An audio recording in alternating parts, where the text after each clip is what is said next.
একো কৰা নাই মই এতিয়ালৈকে এনেই আছোঁহে। আজিৰ ভিডিঅ'টো এগৰাকী ছাত্ৰী আৰু এজন ছাত্ৰৰ মাজত কি হৈছিল, বাগানৰ মাজমজিয়াত পাতৰ আঁৰত তেখেতলোকে কি কৰি আছিলে, সমগ্ৰ ভিডিঅ'টো চাই লাইক শ্বেয়াৰ কৰিবলৈ নাপাহৰিব। বলক ভিডিঅ'টোলৈ আগবাঢ়ি যাওঁ।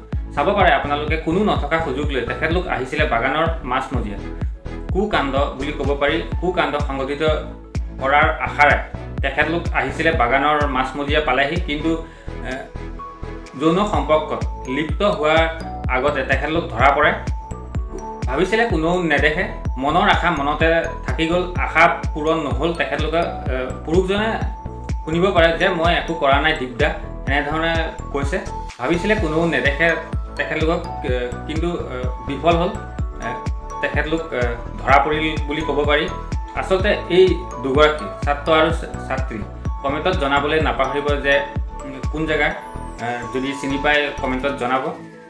কিয়নো ভিডিঅ'টো সেইবাবে বনাইছোঁ, অসম আচলতে গৈছে কোনফালে গতি কৰিছে বুলি ক'ব পাৰি। নৱ প্ৰজন্ম কোনফালে গৈ আছে, কোন ধাৰণালৈ গৈ আছে, কি চিন্তা চৰ্চা তেখেতলোকৰ, চিন্তা কৰক। আজি এটা বেয়া কাম কৰিবলৈ তেখেতলোকে এবাৰো নাভাবে, কিন্তু ভাল কাম এটা কৰিবলৈ 10 বাৰ ভাবিবলগীয়া হয়।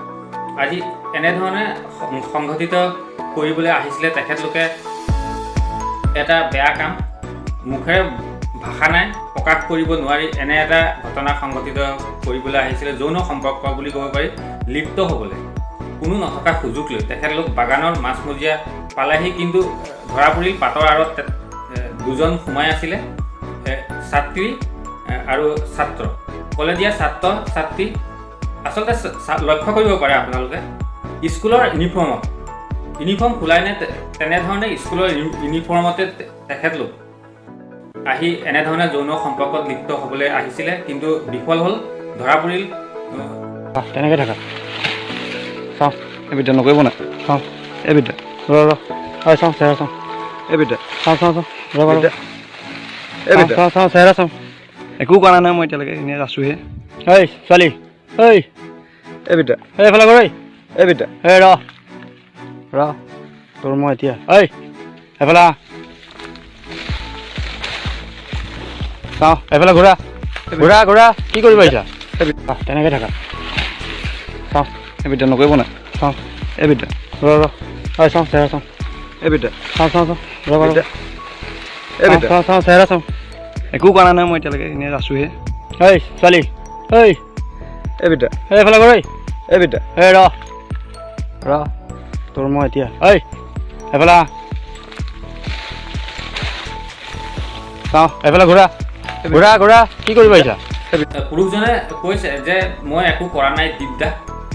চিন্তা কৰক, নৱপ্ৰজন্ম কোনফালে গতি কৰিছে, অসমৰ নৱপ্ৰজন্ম কোনফালে গতি কৰি আছে। ভাল কাম এটা কৰিবলৈ তেখেতলোকে চাগে 100 বাৰ চিন্তা কৰে, বেয়া কাম এটা কৰিবলৈ এবাৰো চিন্তা নকৰে, চিন্তা চৰ্চা নকৰে। সেইবাবে আজি এনেধৰণৰ ঘটনা সঘনাই সংঘটিত হৈ আছে এইখন অসমত। সেইবাবে আজি ভাবিলোঁ ভিডিঅ'টো বনাই দিলোঁ।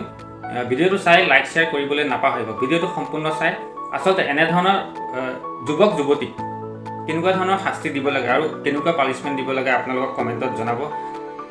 ঘিণ লগা দৃশ্য বুলি ক'ব পাৰি। কুকাণ্ড এটা সংঘটিত কৰাৰ আশাৰে তেখেতলোক আহিছিলে, কিন্তু বিফল হ'ল। চাব পাৰে কোনো চাৰিওপিনে শুই ভাবিছিলে বাগানৰ মাজমজিয়াত যৌন সম্পৰ্কত লিপ্ত হ'বলৈ আহিছিলে। মনৰ আশা আচলতে মনতে থাকি গ'ল, কিন্তু আশা পূৰণ নহ'ল। তেখেতলোকৰ ধৰা পৰিল, ভাবিছিলে কোনেও নেদেখে।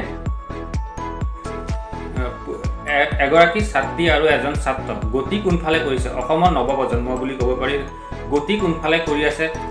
বেয়া কাম এটা কৰিবলৈ এবাৰো নাভাবে তেখেতলোকে, ভাল কাম এটা কৰিবলৈ 100 বাৰ চিন্তা চৰ্চা কৰিবলগীয়া হয় তেখেতলোকৰ। আজি ভিডিঅ'টো চাই কেনেকুৱা লাগিছে জনাব, আৰু এনেকুৱা ধৰণৰ ছাত্ৰ আৰু ছাত্ৰীক কেনেকুৱা শাস্তি দিব